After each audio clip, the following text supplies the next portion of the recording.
नमस्कार मित्र आणि मैत्रिणींनो. लग्नानंतर होईलच प्रेम या मालिकेच्या पुढील भागामध्ये आपण पाहणार आहोत की गुरुजी घरी आलेले असतात आणि ते पार्थला भेटलेले असतात.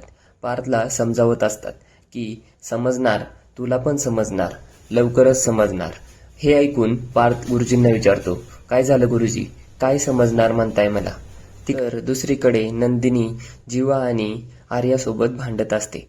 ती म्हणत असते की मी आई कशी होणार हे मला मात्र माहीत नाही, पण आत्ता जी मी माणूस म्हणून घडते ना, ते मला सहन होत नाहीये. मला खूप राग येतोय, खूप वाईट वाटते आणि तिथून निघून जाते. गुरुजी दुसरीकडे पार्थला सांगत असतात की येणारा काळ खूप कठीण आहे आणि नियती तुमची कठोर परीक्षा घेणार आहे. हे ऐकून पार्थला धक्का बसतो. तर दुसरीकडे आता पार्थ आईजवळ म्हणजेच मानिनीजवळ बसलेला असतो आणि तिथेच नंदिनी देखील उभी असते. पण तितक्यात नंदिनीला चक्कर येते आणि ती खाली पडते आणि ते पाहून मानिनी डॉक्टर कुलकर्णींना फोन करते आणि हे सगळं मात्र पार्थ देखील पाहत असतो. पार्थ लगेच जीवाला फोन करून सांगतो, आईने डॉक्टर कुलकर्णींना फोन करून बोलवलं आहे, नंदिनीला चक्कर आली आहे. हे ऐकून जीवाच्या पायाखालची जमीनच सरकते.